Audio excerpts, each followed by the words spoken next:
Welcome to Sales Velocity TV, where we pull back the curtain on how the top businesses in the world sell more with less resistance.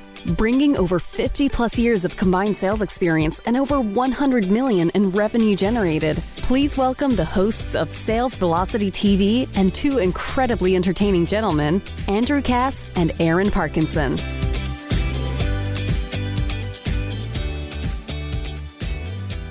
Welcome, everybody, to episode 101.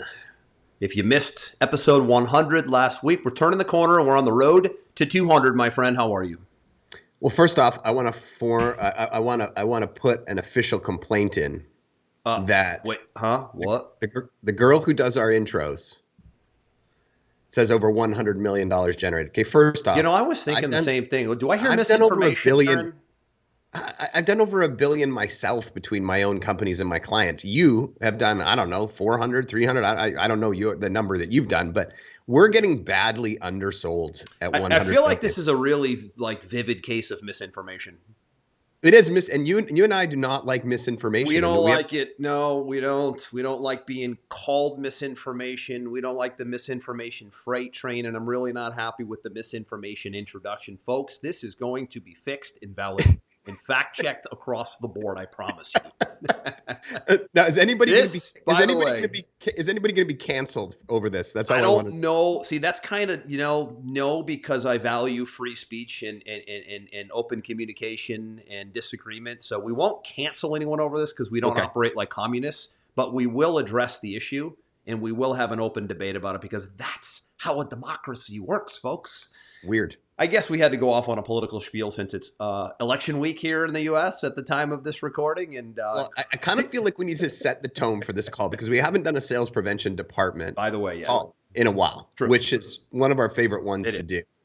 And if you never listened to a sales prevention department episode before, we basically talked through real life examples of things that we have run into recently where we are just shocked and appalled at the experience that we have had, and we dissect it so that maybe you can look through the lens and say, is there any possibility this might be happening in my own business, in my own organization, and just triple check that everything's tight and right. Yeah, good point. But I think we got to kick this off with this picture, and because there's a theme to what we're going to be talking about. You want to go there first? I do. I want to go there. I want to go there. You.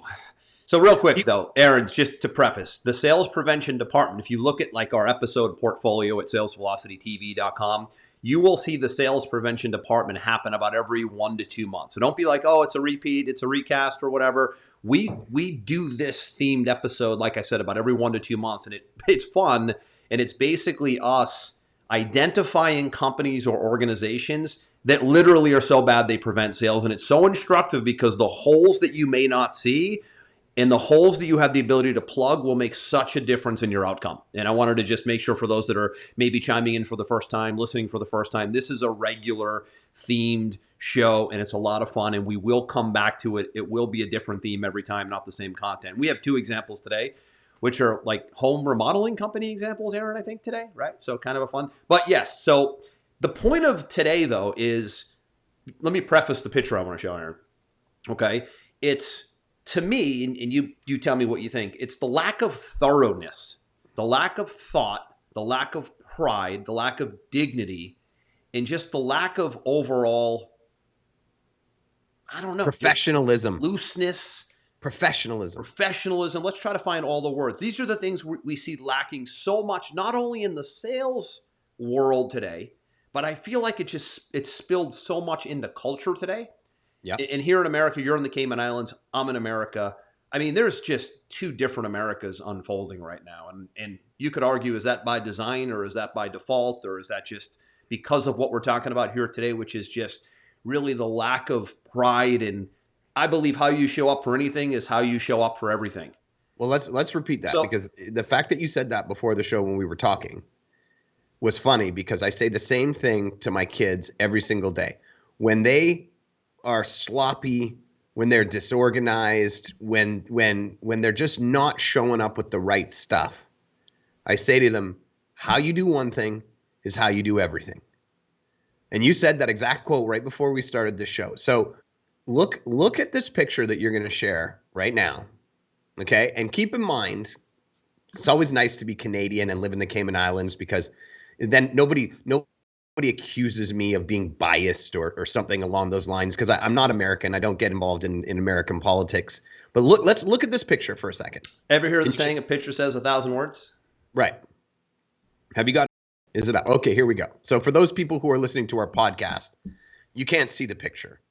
But Andrew, maybe explain the two people in this picture. If you go to salesvelocitytv.com and you watch this, the video version, I highly suggest that you do, just to catch this picture. It's on YouTube as well, our show. This is the outcome of the election in Florida and the outcome of the election in Pennsylvania, and how the candidates and their families showed up for their victory to address their base. Correct. So let me, the unbiased one, walk people through what I'm looking at. Okay. I'm looking at Ron DeSantis, who I'm a big fan of. I follow Florida politics more than anything, probably because I'm so close to Florida with being also in the Caribbean. Gold standard of how American politics should be. I'll throw my 2 cents in. Right. And I feel like he's been really strong on freedoms and things, and opening up things, and anti-control and medicine and all these things.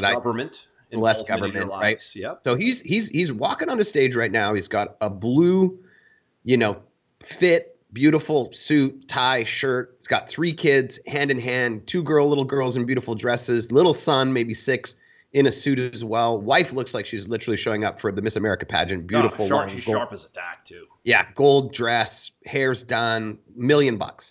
I'd never seen this picture below, because again, I don't follow American politics that much, right? But you showed me this picture, and my first response was, what the hell am I looking at right now? And you said, you don't know who this person is? I have no idea who this person is. This is a guy, apparently his last name is Fetterman, who just won in Pennsylvania, and he's showing up to his victory speech. First off, he's got a black hoodie on. He's got his sleeves rolled up on the black hoodie. He literally looks like one of the MMA instructors that I would roll with on the ground. Big goatee beard, all tattied up, shaved bald head. And he's got his kids and his wife beside him, or girlfriend or whoever. And they're all in like shorts and oversized hoodies, and their hair's all undone. As and if they don't even want to be there, brother. I'm like, what the hell is this? Right. And I have no, I don't have any knowledge around this. Now, my kids look like this on a Saturday when they're laying on the couch, when they're watching sports. So I'm not really like blaming the kids for what they're wearing. But like the circumstances, if I had just won an election, my kids have enough common sense that if I'm going to be on television, pictures are going to be public, they already know they're going to dress to the nines. I don't even have to tell them. They're just going to do that on their own. Well, that's because they understand that's the gravity probably of the because of situation. parenting, Aaron. It's common sense. It's parenting. It's know your circumstances, know your surroundings.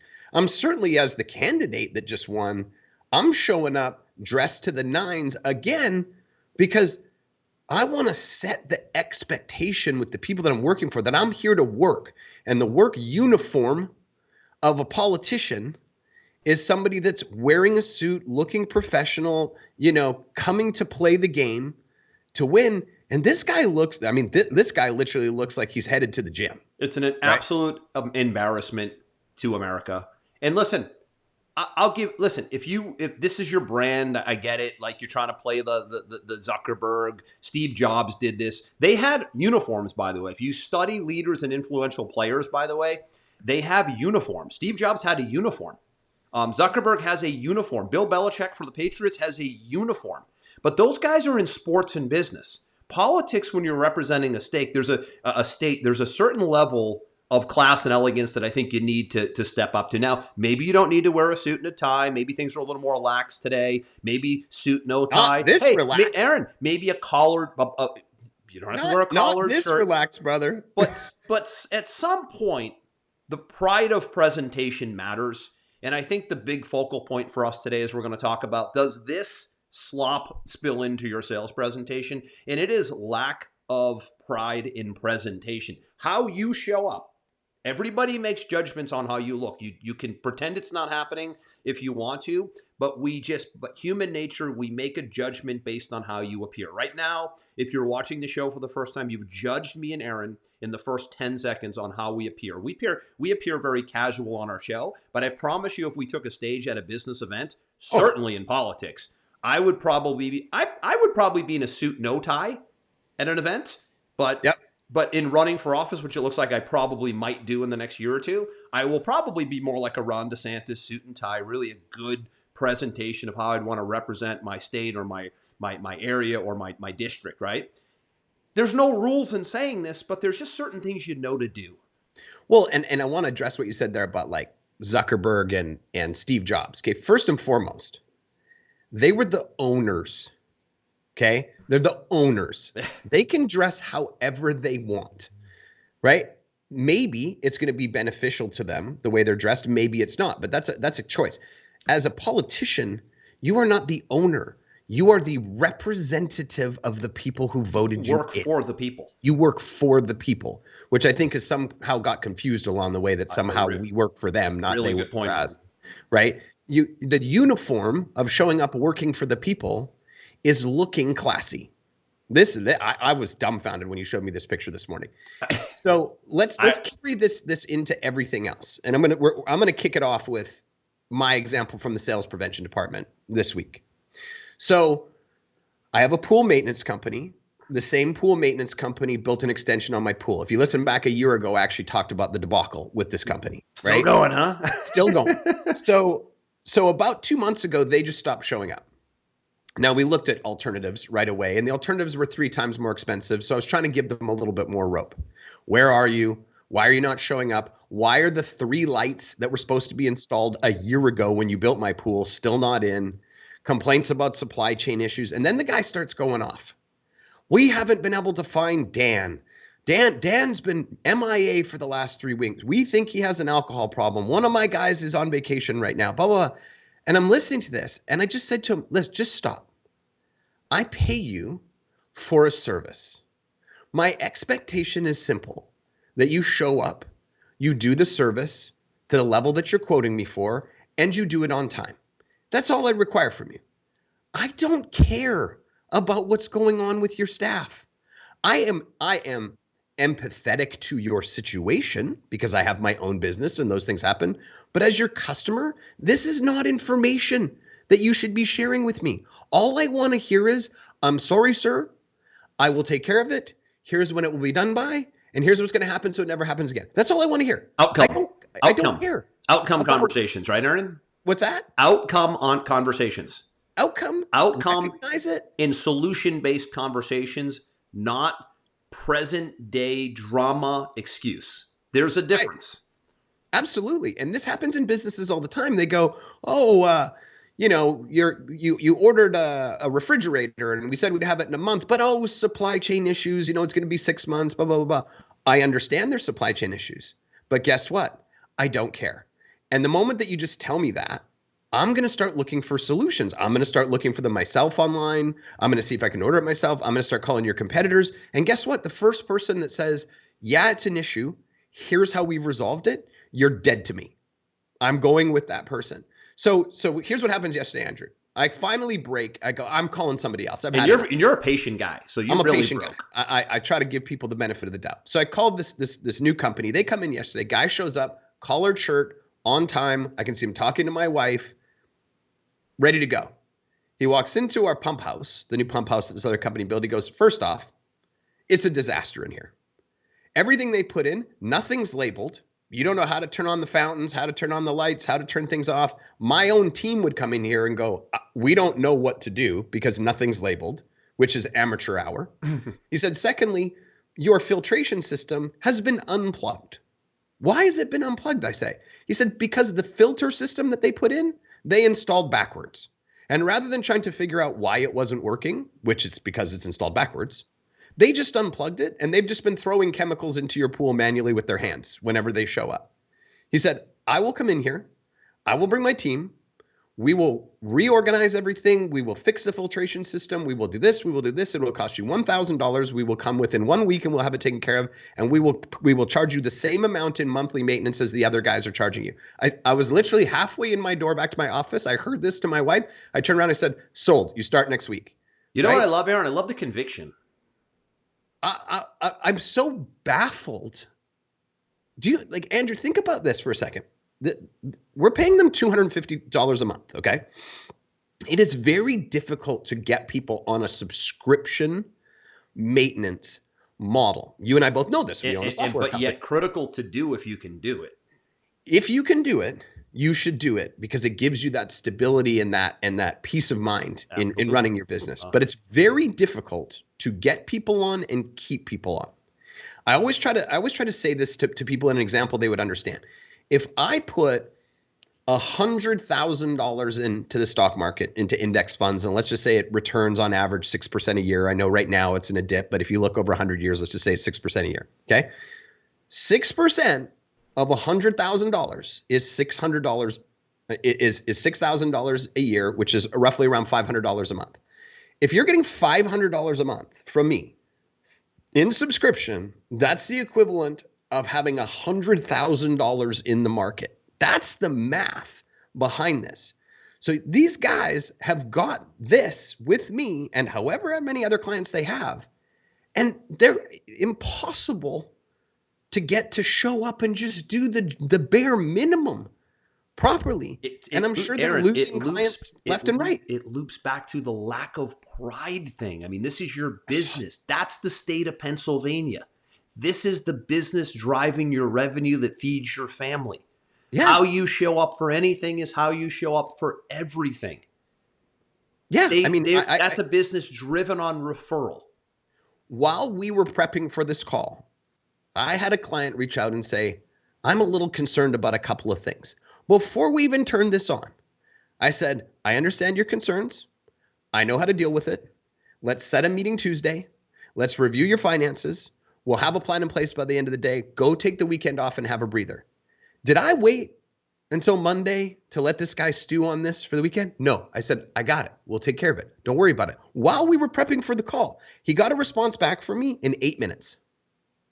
How do you think he feels about my level of care for his current concerns? Wow, it's Friday. It's November 11th. It's a holiday. Wasn't expecting a reply back till month. I got you. Relax for the rest of the weekend. We'll take care of it, right? How you do one thing is how you do everything. Mm-hmm. And this guy that showed up yesterday, the confidence, the competence, the timeliness. I mean, I live in the Caribbean. I don't know what it's like in Florida, but if you say show up at 11 in the Caribbean, 11:30 is on time, which drives me crazy. That tends to be notorious throughout the home remodeling and contracting space, I find.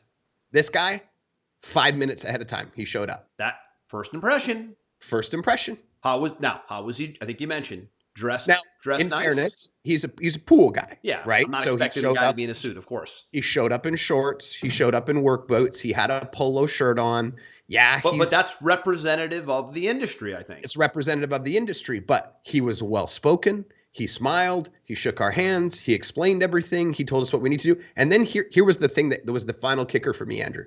Here's the final thing. He said, listen, if you want to control everything from your phone, which I've always wanted to, I wasn't even given that option by the first company, right? Because I want from inside my house. I want to turn the pool lights on. I want to turn the fountains on. I want to turn them off. Whatever. I don't have to go out in the dark and spiders and stuff and, whatever. He said, what I would recommend that you do is install a bigger unit. If we put in a two-prong unit, it will power everything you need in the pool. But if you put a 4-prong unit in at the exact same time, you'll have 2 extra units that you can plug lights in as you finish your yard, because I can see that you're working on your yard, and then it will power the lights in your yard as well. This guy's thinking about a thing that has nothing to do with him and everything to do with my future happiness. Do you know what I said to my wife? Ask him if he puts lights in as well. She goes, well, I think he's a pool guy, but maybe they do put lights in as well. Because he'd already pre-sold me on his competence. Mm-hmm. Not, hey, put the 2 in. And then I find out like a month later when I'm doing my lights, said, wow, man, if I'd had a 6 one or a 4 one in, I could have plugged the lights into. He was already ahead of the game. already thinking about how he could serve me at a higher level, right? Competence, care, timeliness, right? Pride in what you do. The impact that this has on your customers, and I want you to really hear me when I say this right now. The majority of businesses are transactional. I have a product, I have a service, you give me money, I give it to you. When your business is transactional, you're typically playing in a price game that is a race to the bottom. The moment that somebody comes into the market with something cheaper, they're going to go with it because you are transactional. When you think about experience above the transaction and how you actually make your customer feel, it changes from transactional to tribal. And when it changes to tribal, they will come back to you first for anything that could possibly be related, hence the lights in my backyard. Even though they're a pool company, maybe they do them. Maybe they would want to do them. I'd like to give them some more money. Already blown me away, right? And they'll tell their friends, when these guys are done, what do you think I'm going to do? Anybody I know has a pool, I'm going to go hire these guys because now I'm a fan. They've made me a fan. Now they got to back it up and do what they said they were going to do this week, right? And that's the next part of it. You got to do what you say you're going to do. But already I'm like, I'm in a different league. I'm playing a different game. And this is a pool guy. Yeah. Okay. How are your customers feeling, keyword feeling, about their experience with your company? Is it transactional or is it tribal? That's what you need to look at. Man, I'm done my rant. I love it when you get passionate like that, man. Wow. Keep going. I want more. But here's the thing. Look how enthusiastic and frustrated kind of combined there. Right. Just what I just heard was a combination of enthusiasm and frustration. Can I keep going? But Aaron, that's exactly what's happening in your sales process. Is there enthusiasm and frustration? Because that's not a good combo. I don't want to be enthusiastically frustrated. No. Right? Like you are. But the tipping point was the new company who came in and found solutions. The mark of a professional is always A, how you show up, and B, how many steps do you think ahead? I always look for. They were definitely thinking ahead. Yeah. I'm gonna give you one more example because I'm on a roll this morning. So yours. I'm done for the day. We wanted to get our house painted. You haven't been to my new house yet, but you have a general idea of it. It's about 5,700 square feet. We both haven't been to each other's new houses yet. That's a sin. We need to take care of that in the very near future. So I don't know. I've never had a house painted in the Caribbean. So I'm looking at multiple options, right? I have this guy come. He paints a couple of things for us, couple of rooms, this and that. Does a decent job. And I liked him. So I gave him first crack at it. I said, how much to do the prep, do the, fill the holes, all that stuff, do my whole house and my stone fence, out front. And he comes back after he does his walk around and he says, yeah, it's going to be about, in US dollars, about $50,000. And I thought, that seems high. Now, in the same sentence, he says, $50,000, but we could talk about that and we could negotiate that. So first off, my brain goes, before you could even finish spitting out the quote, you're already dropping your price. You're already dropping your price, which means that you're putting me over a barrel. Exactly. It's like, come on, man. Right? You're giving me the stupid rich. You're giving me the stupid rich guy price because you can see my house. You can see the $3 million house, right? Yeah, and you're just hoping I'm going to be like, okay, whatever. And so this right away, I was like, something's not right there. So we had this sort of like a small contractor that had done a couple of different elements for us. And I said, hey, do you guys paint? He says, yeah, of course we paint. I said, you got any like reviews or testimonials of stuff? Boom, guys, here you go. Bang. Pictures, customer testimonials. Oh, wow. Okay, great. Impressive. I said, could you come over and quote my house? Oh, and by the way, the first guy, I said, how long is it going to take you to do it? 2 months. 60 days I'm going to be on your property with scaffolding and this. I said, 60 days? That seems like a long time to paint a house. Anyway, guy comes back. He quotes it. Now, first guy shows up in a beat up Toyota Tercel or something like that. This guy shows up, truck, logos, polo shirts, branding, the whole shebang, shakes my hand, well-spoken guy, does the whole quote.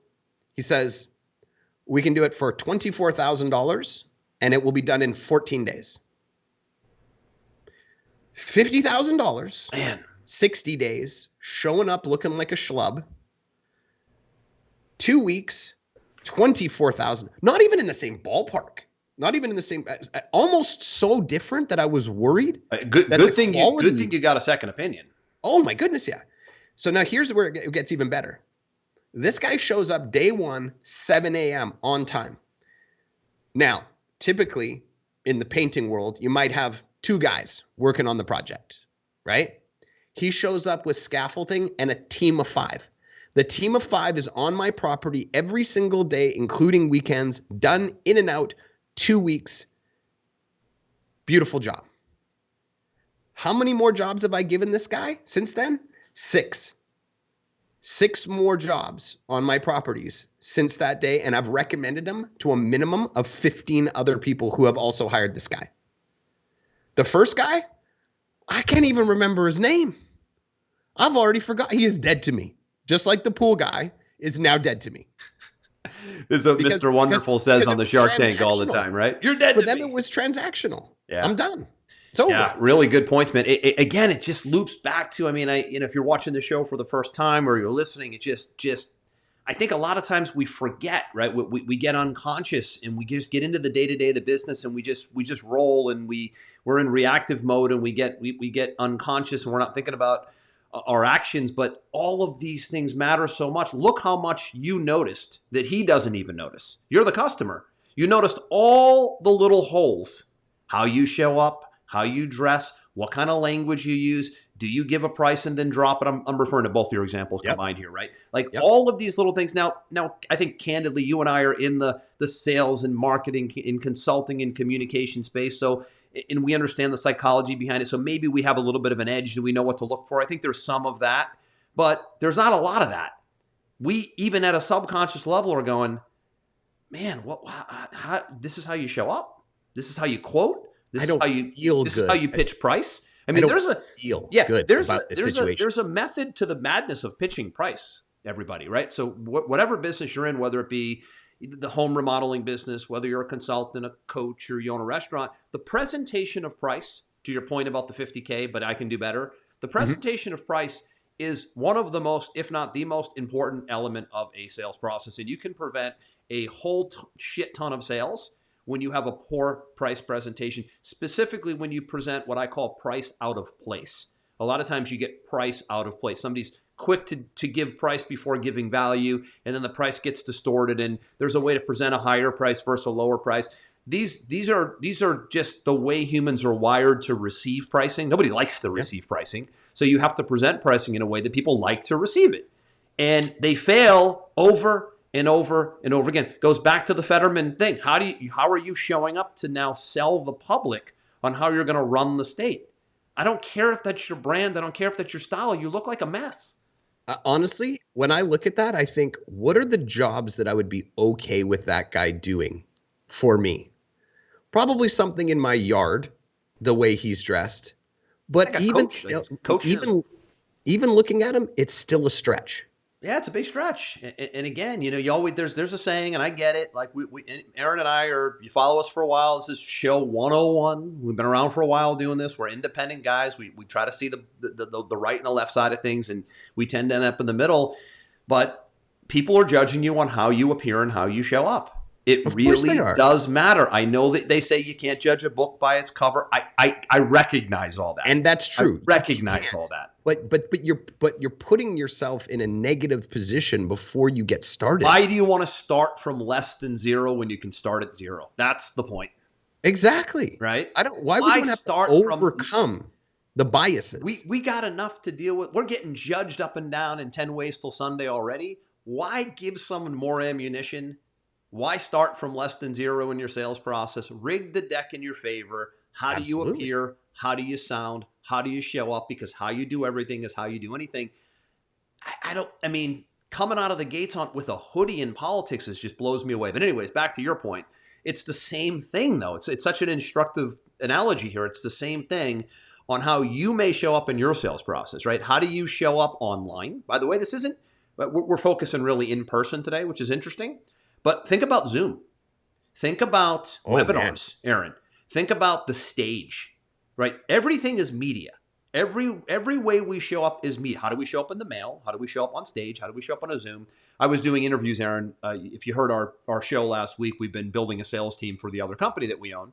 And I've been doing sales interviews after sales interviews after sales interviews. So that'll kind of be my sales prevention piece today, right? Is how I'm judging the person who's selling me on wanting to come work for us in one of our companies, right? The first thing I'm looking at, and I'm always looking 2 steps ahead. If I'm hiring someone to sell on Zoom and I'm interviewing them on Zoom, what do you think I'm looking for, Aaron? First off, I'm going to take 1 step backwards. Are they on time?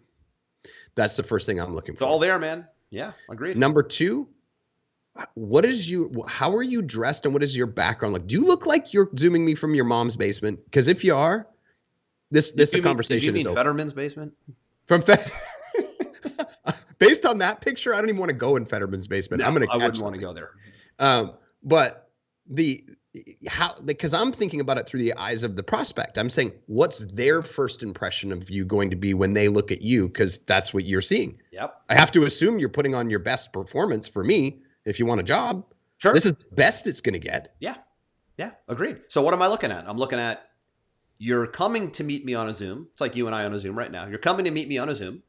And what are you wearing? I'm not overly conscious of clothing here. Environment does matter, right? I'm not overly as concerned about the clothing because Zoom is a little more casual by nature. We're not on a stage accepting governorship in a state, right?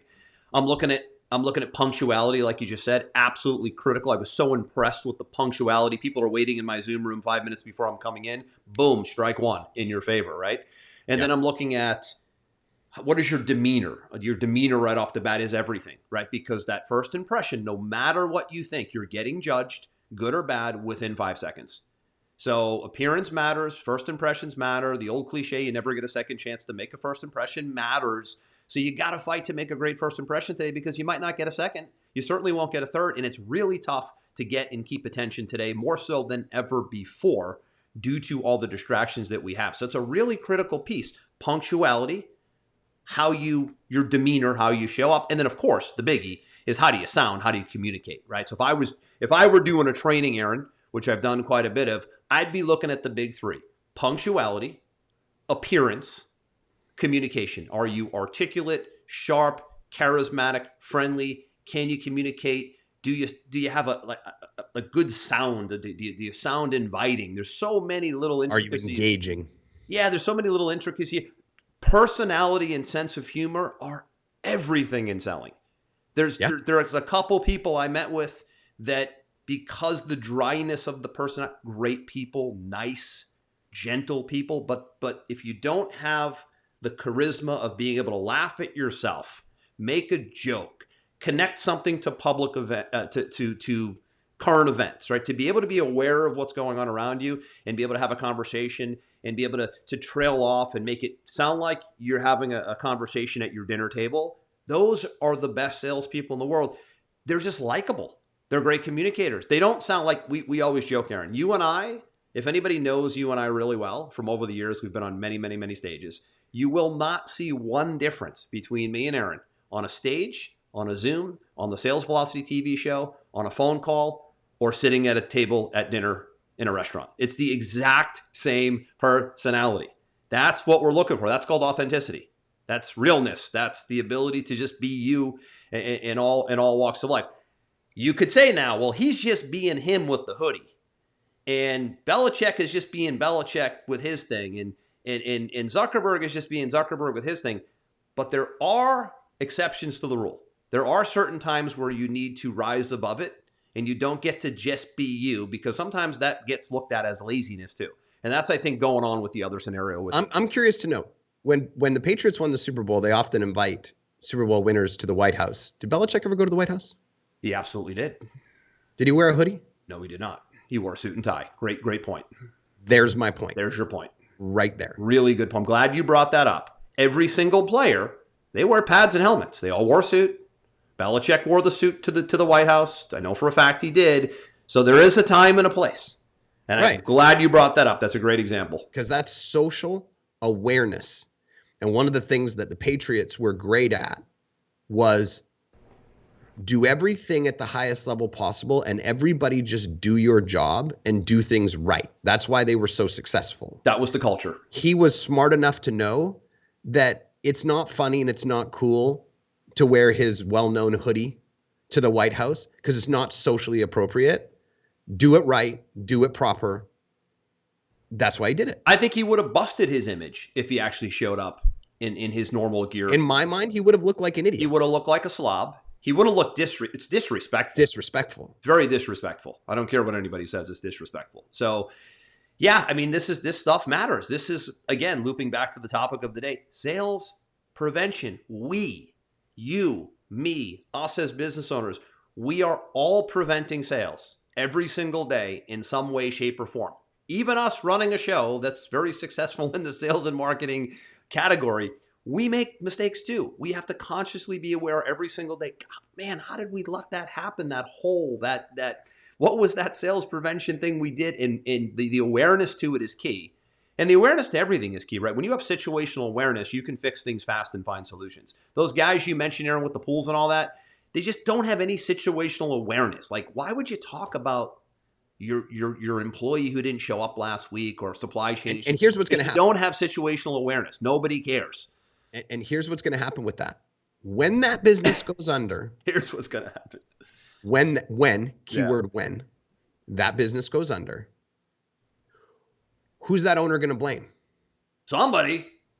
You can tell already. He's a blamer. The economy, the government, the whatever he wants, he's going to blame somebody. He will take no personal accountability for the fact that his business failed. You can already see the blame language because you're already getting the blame language. So when you're dealing with somebody that uses, again, noticing language, when you see blame language, it's victimology language. You know where that's headed. That's a freight train headed off the track, right? You can never exist for long when you're constantly pointing the finger elsewhere and you're in the blame game. And if you really do an audit of your sales process and you look at these things, be okay with the mistakes. You're going to make mistakes. Be good with the mistakes because you know what? They lead to they lead to you fixing them and finding better solutions. I heard a great saying years ago.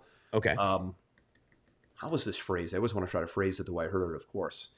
I'm actually searching. Are you looking for one? My own social feed right now because I didn't want to misquote something I posted the other day because I think it's really, really important for today. Find it. Yeah. But listen, you are not your mistakes, right? So, you're not your mistakes. So if you make a mistake, you fix it, but it's good to be aware of them all the time. We will always make mistakes in our sales process. We will always make mistakes in the way we run companies, but doubling down on them, this is happening. This is also pervasive in culture today, Aaron, also.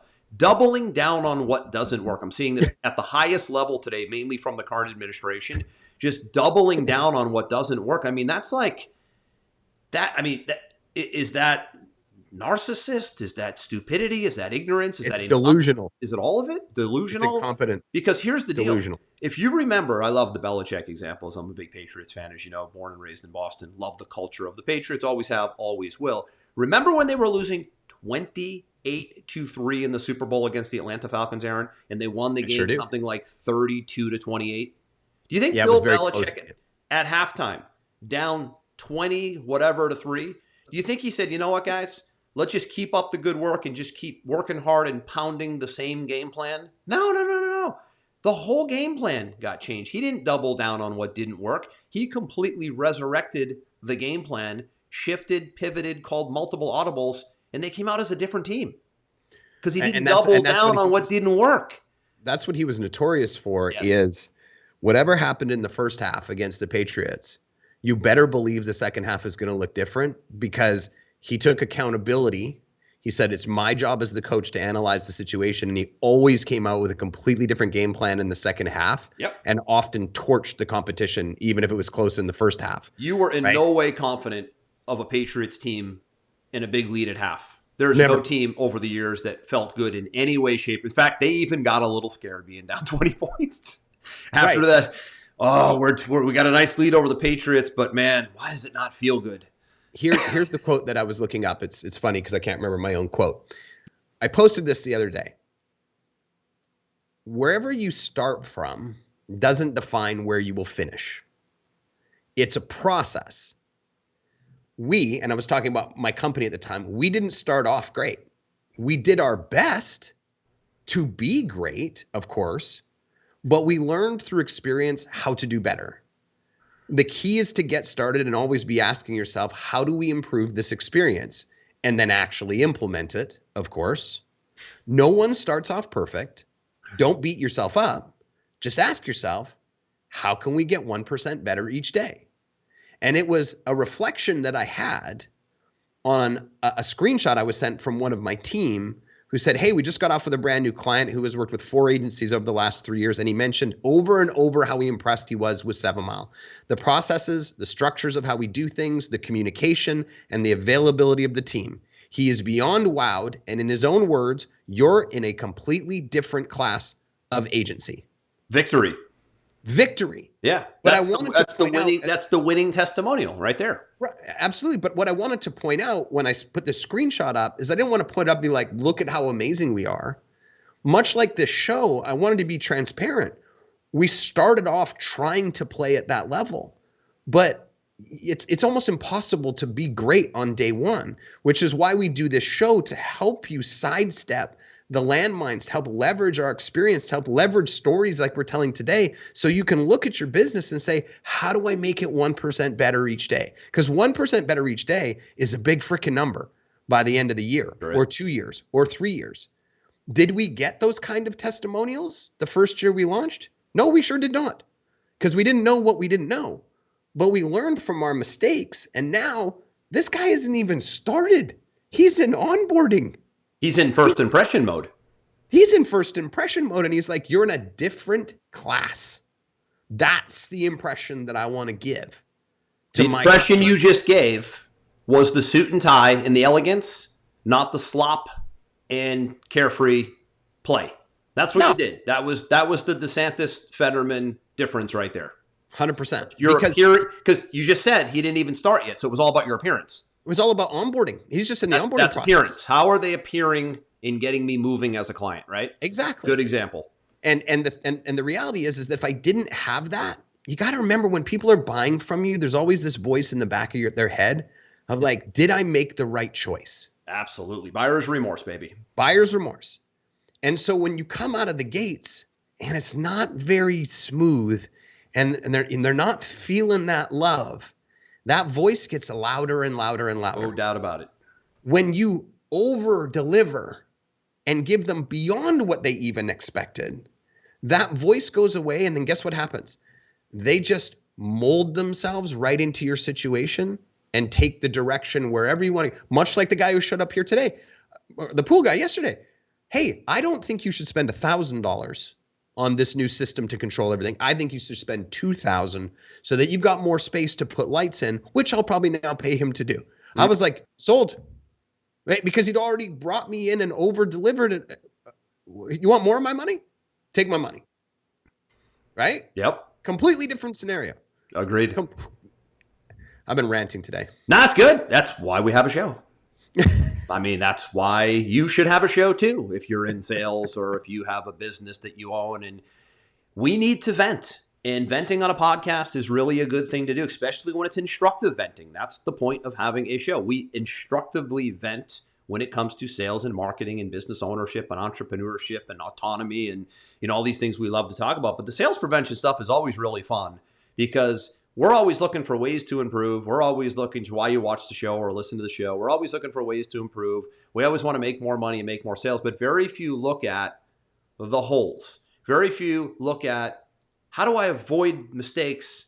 They're usually focused on how do I do these things better, right? And I think it's really important to have a balance of, yes, you want to find the nuggets to make you better, but you also want to find out what are some mistakes companies are making.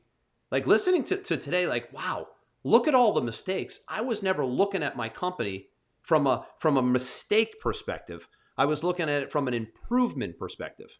There's a difference, Aaron, right? It's always a yin-yang approach. So always you want to look at improving, but you always want to look at where do we suck? Right? Where's there looseness? And your customers will kind of usually tell you. They'll tell you through not buying again, or maybe negative feedback or a negative review or whatever. Everybody's so sensitive these days. You think? That when they get a negative thing back, it almost feels like their first initial impression is to put their heels in the dirt and push back. No, man, listen to what they're saying and pick up on where the holes might be, and then go look at your system and put a fix in place so that you'll never make that mistake again. That's been our goal in this particular company that I got this testimonial on, was every time we would lose a client, or every time we'd have a client get mad, we'd step back, we'd go, what system or process could we put in place to ensure that that one particular thing never happened again? Does that mean we're never going to make mistakes again? No, because we're all humans and we make mistakes. But it's okay to make a mistake. It's just not okay to make it twice. Yeah, exactly. Yeah. So put the thing in place to keep improving the system and the machine. And then guess what happens? The mistakes become fewer and fewer and fewer and fewer and fewer. And it becomes smoother and smoother and easier to run, and more sales with less resistance, and easier to scale, and more money and more vacation time and more bonuses for everybody at Christmas. It's common sense. Yeah. And I'll take it one step further, Andrew. The guy that I was just talking about just emailed me back. This guy sent me 4 panicked emails this morning. Wait. What did I do? Talking about the first guy? First guy. I just responded back exactly what I said, exactly what I told him. Relax, take a breather. We'll talk on Tuesday. Bring me your P&L. We'll have a look. We'll take care of it. Enjoy your long weekend. I got it under control. Emailed me back 5 minutes ago. Just saw the notification. Says, ha, ha, ha, ha, ha. Okay, thanks for the response. I'm busy from 10 to 12, but otherwise open after Tuesday. The guy went from level free freaking out, 4 emails, to me quickly responding and saying, I got it. Take a breather. We'll evaluate it Tuesday. Don't worry about it. Now he's ha-ha-haing, sending me stuff. Right? If I hadn't, he's going to stew on it all weekend and create a bigger story in his head. It's just good customer service. Mm-hmm. Great stuff today. Oftentimes it's important what not to do than what to do, right? Where we again, we keep focusing on what we need to do, but what are we doing that we shouldn't be doing, right? These are the little pillars. So again, let's walk it back. Let's close it out. Let's come 360. Is go through your sales process. Become a prospect. I always say that when you launch a funnel online or you launch a sales process, go play prospect. Go get a new free Gmail email address, sign into your website, attend your thing, go through your steps, get the emails that should come out, get the phone call from the team, be your first prospect, and don't just look at it like, wow, this looks great. No, where are the holes? Where could we be preventing engagement? And if you're a physical business, like the ones we were talking about today, brick and mortar, service, restaurant, whatever, get one of your friends to play prospect. Send your team there. Get their feedback, because you don't know what you don't know.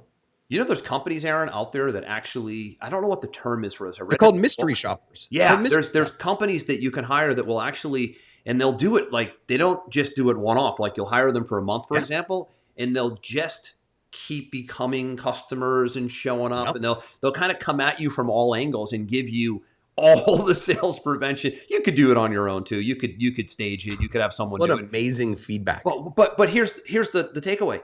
Go find your sales prevention department, right? Go find all the ways you fail when you're prospecting, presenting, in your marketing, in your branding, the whole thing. Go through all of it and just make a list. And you'll be like, man, I thought we were dialed in over here, but we're really not. We're doing great over here, but there's a hole here. All this stuff matters so much. It's the compounding effect. It is. And literally, if you find that list, you have found a giant bag of money. Really true. Real. And listen, today we have to do more with less. So if you can shore up your sales process from front to back, you then can do more with less. And that's never been more important than it is today, where it's harder to get customers, more expensive to get them, and harder to keep them. So you really have to do more with less today. Last thing I want to say, Aaron, got my American flag shirt on today. I noticed. At the time of this recording, it is Veterans Day. Happy Veterans Day to anyone and everybody who has served this great nation. I'm referring to America, of course. Of course. And it's Labor Day only. It's the same. It's the same in Canada. Is it Veterans Day in Canada today? It's actually called Remembrance Day today. In Canada, yes, correct. So to all veterans around the world. Yeah, all veterans, huge appreciation, gratitude, thanks. Freedom is not free, so. Absolute huge thanks to anybody who has served to protect. It is just you are some of the most important people in the world. First responders, military, teachers. I mean, everybody at the front lines just couldn't thank you enough if you've served. I know we have a lot of listeners that are veterans or are currently active. Thanks to you for your service. Really appreciate it. So, Aaron, good one today. Do you feel like you got a lot off your chest with these pool guys? You feeling good, man? I feel like I did. I'm still a little wound up because here's. I can tell. I love it. Here's the thing. It's not because I'm a fiery human being. It's because I want people to do well. I actually care if people do well. I'm not a transactional guy. I'm a tribal guy. And when I see people dropping the ball, or I see myself dropping the ball, or internally my own team dropping the ball, it really throws me off. I know it does you too, because I can see you in Slack a lot of the days, because I care about the end result and I know that we can do better. You know, it's because I care. If you don't care, none of this stuff bothers you. Well, the guys you mentioned, the first example, you could tell. How much do they care? How much does a guy showing up like Fetterman care? How much does a guy showing up with all the excuses for the pool care? It just comes back to, and maybe they care a lot, but you're certainly not projecting that you do. Nope. And that's the key. Yep. And that's the key. Anyways, good one today. Episode 101. Got a lot of cool things happening on the road to 200, we called it. All episodes are at salesvelocitytv.com. You can see the video versions and you can download the show on the go. Most people listen on Apple, Google, Stitcher, Spotify, or Amazon. Those are the big five. And we are there. And Aaron, great one today. Glad you got to let some steam off today. It gave me a little bit of a break. I'm usually the one like flying off a million miles. I'm usually the calm one, and you're usually the irate one. Always fun to switch roles, right? We just switch roles today. Always fun to switch roles. This one's a wrap, everybody. We'll see you in the next one.